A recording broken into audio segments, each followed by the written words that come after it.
So this is part 2 to the video. If you haven't seen part 1 yet, make sure to go check that out first. The link will probably be in the description or on my channel somewhere. Another movie that I've talked about a ton on my channel, I think I've talked about it quite a bit, is Uncut Gems. That's probably one of the most thrilling movies I've ever seen. And I think what's so cool about it is that it's a thriller that has like practically no violence, you know? And I think it just sort of reinvents that whole genre just by being able to create so much chaos and uncertainty.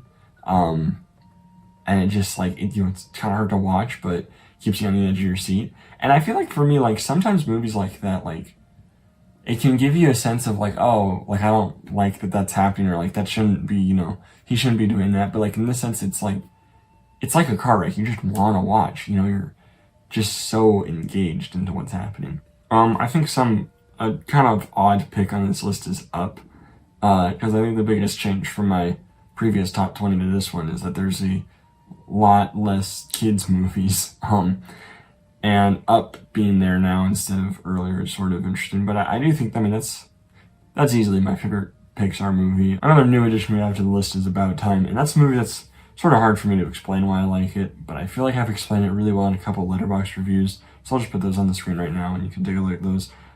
It's my favorite rom-com of all time, easily, and it's just so lovable is the thing. And I know that's sort of just kind of circular logic, but it really is hard to find things that I don't like about the movie. And I've never seen a movie like About Time where there's just so much that I love about it and practically nothing to complain about with that movie. A new movie on here, and new in two senses, sort of, is The Batman. Whereas a lot of these movies here I wish I had seen, before I had made that other top 20. This one I literally couldn't have because it came out between the time I made the last top 20 and now. And I think that if I had watched it back then, I might have included it in my top 20 just because I've always been such a sucker for Batman movies.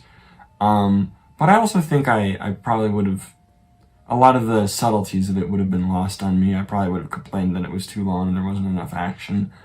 But it's a movie that it just works so well in my mind. The way that this movie was being approached, it wasn't going to fail for me. It's a Batman movie, and it's a new take on the Batman movie, and it has Paul Dano, and it has Zoe Kravitz, so there's just, there's really nothing that can do wrong, and it didn't do hardly anything wrong for me.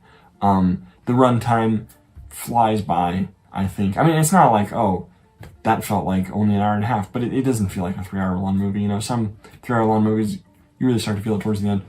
This one's not the case at all.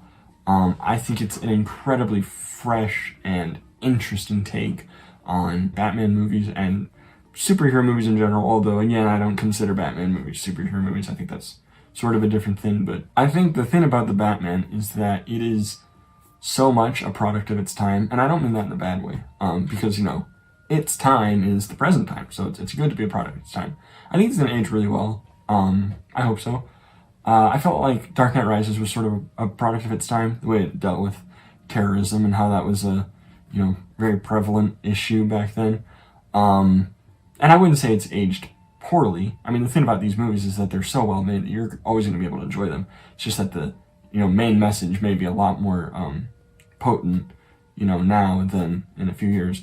But, who knows? Then this bottom row here, every movie down here I have seen only since the last top 20.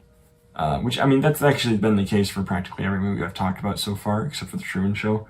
That's part of why this top 20 is so different, because I've just seen a lot more better movies. There's rare cases where it's like, there's a movie that I'd seen earlier that I have a new appreciation for, But anyway, these 5 movies, they're all freaking amazing. I mean, Office Space, I think I've talked about that a few times. It really is probably one of the most life-changing movies I've seen. And not in the sense that, like, oh, I feel like I'm such a, more enlightened person or a better person because of it, or it has such a positive impact. It's not really anything sort of that, I guess, flowery. It's just really a good sort of reminder that, we live in a society where, everyone says, like, oh yeah, pull yourself up by your bootstraps. If you put in the work, you'll get the money. And I think it's important to remember that, it's not always how it works. You're not always going to get more money for working harder. And it's important to realize sort of where that cutoff is. And I think that's the nuance that this movie brings to the table, is it's not like, oh, you should be lazy and everything will work out. You know, it's that you shouldn't work harder than you have to. And you should not do a job that you think is useless. You know, you should find fulfillment in your life from doing a job that you actually enjoy. I think all of that is conveyed very well in this movie, and it's just insanely hilarious as well. Then the next one here, as I mentioned, there were literally no Tarantino movies in my other top 20, which isn't like it's not like, oh, that's a prerequisite, every top 20 should have a Tarantino movie, but it's just the fact that, you know, since then I've seen every Tarantino movie, and they populate so much of my favorite movies now that it's kind of insane to think that there were 0 3 years ago. But my favorite of all time is Kill Bill, and for argument's sake, I consider Kill Bill and Kill Bill 2 to be one movie. I think some people don't. Tarantino does, so that's sort of why I consider it one movie. It's also because I never watch Kill Bill 1 without 2, you know? And I certainly don't watch 2 without 1. It's just such a fun experience, and the action is amazing. The dialogue is so cheesy but so perfect, and I love everything about it. You know, I think compared to most Tarantino movies, this has a pretty straightforward story, but I think it works well.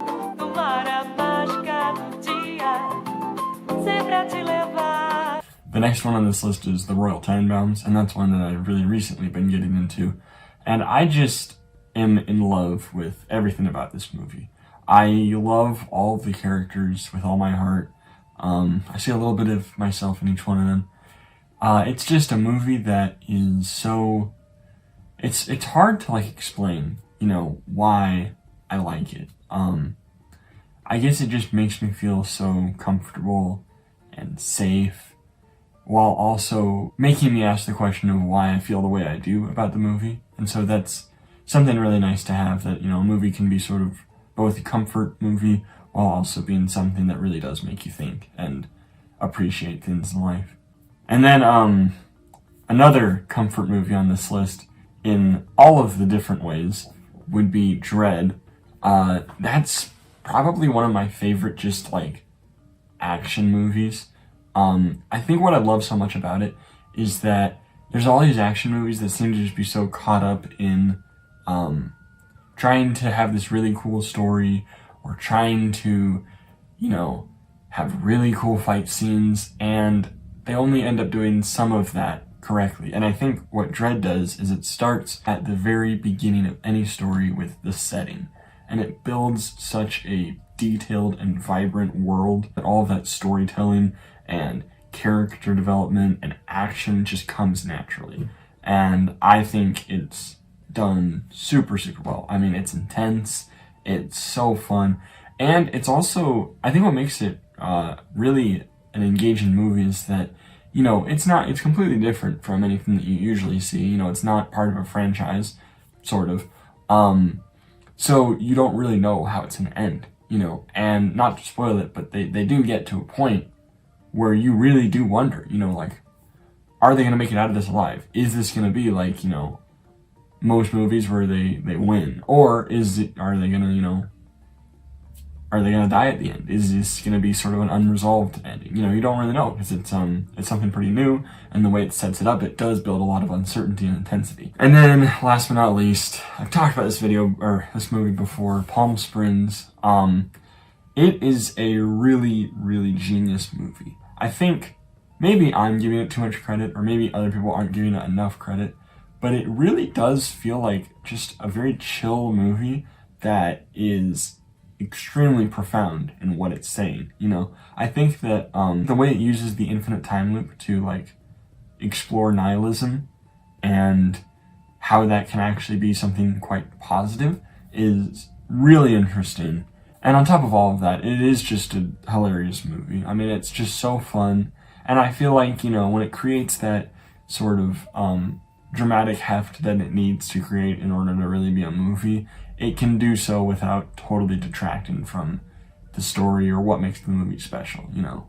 So that is my sort of updated top 20 list. A lot has changed in the last 3 years. And, you know, who knows, maybe I'll do another one of these videos in another 3 years, or Maybe less than that if my taste in movies changes drastically. But it's definitely interesting to see how things change. Like I said, I'm hoping to do more movie-related videos, so feel free to subscribe to stay tuned for those. And as usual, have a great day.